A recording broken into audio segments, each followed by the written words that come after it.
कहानी की शुरुआत गांव में एक नए जोड़े की सुहागरात से होती है, जहां किस्नू उसकी पत्नी कजरी पर फिदा है और कजरी भी प्यार करने वाला पति पाकर खुश है। गांव में दुष्यंत सिंह नामक ठाकुर राज करता है, जिसे सब अन्नदाता कहते हैं। तो कहानी में आगे मैं भी उसे अन्नदाता ही कहूँगा।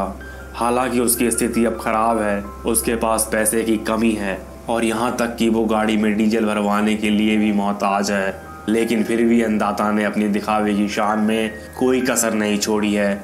उसके पास वफादार नौकर रहते हैं और वो सुरा का पान करते हुए महिला नृत्य भी देखता है। वो बात अलग है कि निछावर करने के लिए पैसे भी उसे अपने नौकर से मांगने पड़ते हैं। गांव के अन्नदाता की इन बुरी आदतों में एक सबसे बुरी आदत भी शामिल है और वो है गांव की सुंदर औरतों के साथ सोना और फिर उनकी इज्जत को अपने जूते की नोक पर रखना। जब अन्नदाता कजरी की सुंदरता का गुणगान उसके खास सेवक भोजा से सुनता है तो वो उसे पाने के लिए मचल उठता है। भोजा को अन्नदाता ने आदेश दिया कि वो कजरी के बारे में और जानकारी जुटाए। भोजा कजरी को देखने के लिए किस्नू के घर जाता है और उसे इतने करीब से देख उसकी सुंदरता पर मोहित हो जाता है।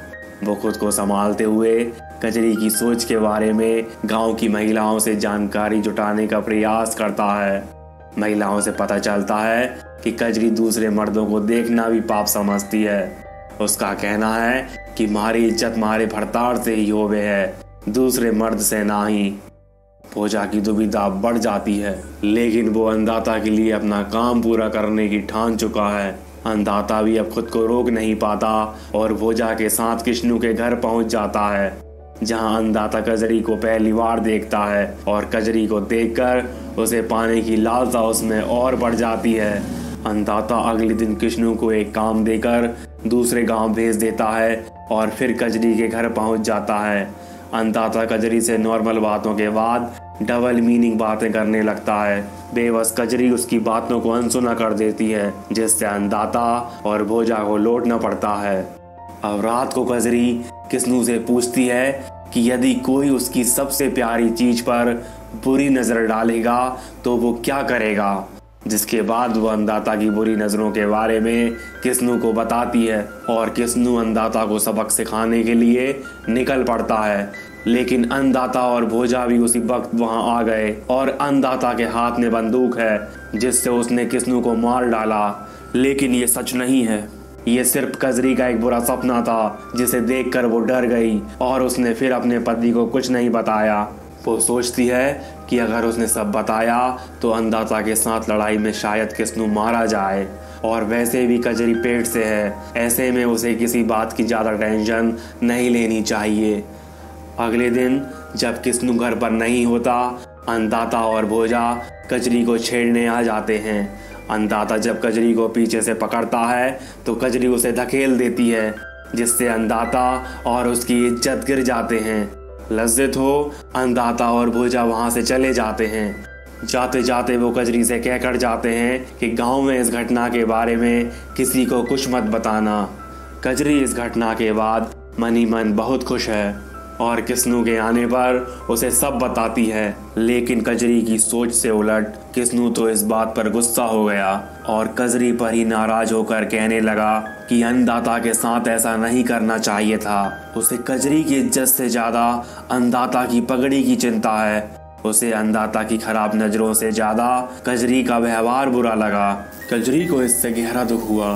अब उसे किस्नू एक पुतले के समान ही लग रहा है, क्योंकि वो एक पिछड़ी सोच का आदमी है, जो सोचता है कि बड़े लोग जो चाहे कर सकते हैं, यहाँ तक कि उसके घर की इज्जत के साथ भी खेल सकते हैं। कजरी को एक सांप दिखता है जो अपनी पुरानी त्वचा छोड़ रहा है, जिसके बाद वो वहां से चला जाता है। कजरी उसकी छोड़ी हुई त्वचा को उठा लेती है और सोचती है काश वो भी अपने बाहरी बंधन को छोड़कर इस बेबस दुनिया से आजाद हो सके। इधर भोजा अब ठान लेता है कि वो कजरी को अपने जाल में फंसा कर रहेगा, इस बार अन्नदाता के लिए नहीं बल्कि खुद के लिए। वो किस्नू के घर जाकर कजरी से बात आगे बढ़ाता है। कजरी उसे रात को मिलने के लिए बुलाती है ताकि वो रंगे हाथों उसे पकड़वा सके और अपने पति के ज़मीर को जगा सके। लेकिन जब किस्नू आता है तो भोजा बहाना बनाकर बच जाता है। कजरी इस बार भोजा को दोपहर के समय आम के बाग में बुलाती है।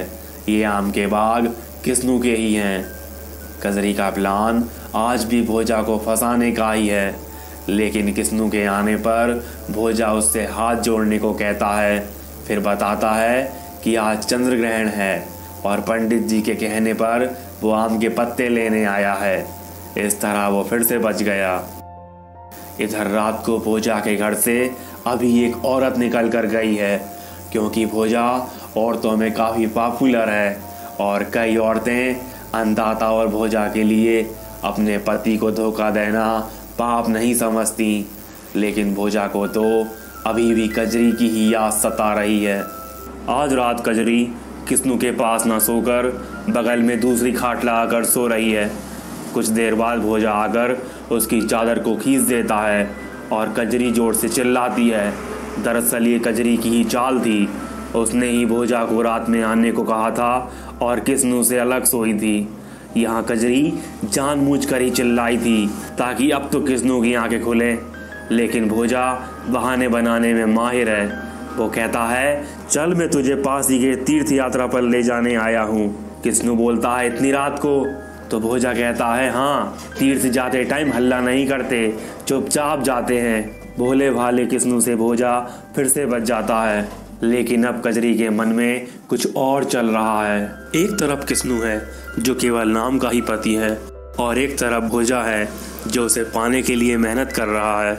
तो आज रात कजरी सांप की कांचरी की तरह ये बंधन रूपी गहने और कपड़ों को उतार कर गिरते पानी में चुपचाप भोजा के घर की तरफ बढ़ जाती है ताकि भोजा अपने मन की कर सके। लेकिन जब वो भोजा के दरवाजे पर पहुंचती है तो वो सुनती है कि भोजा किसी और लड़की के साथ है और कजरी के बारे में अनाप शनाप कह रहा है। कजरी निराश हो जाती है और महसूस करती है कि इस दुनिया में उसके लिए कुछ भी अच्छा नहीं है। वो इस सुनसान तूफानी रात में बिना कपड़ों के ही पेट में नन्ही सी जान को लिए कहीं गायब हो जाती है। इसके बाद वो कभी किसी को नहीं दिखी। तो इस कहानी से हमें क्या शिक्षा मिलती है, ये आप कमेंट में बताएं और वीडियो को लाइक व शेयर करें ताकि हम ऐसी और वीडियो आपके लिए ला सके।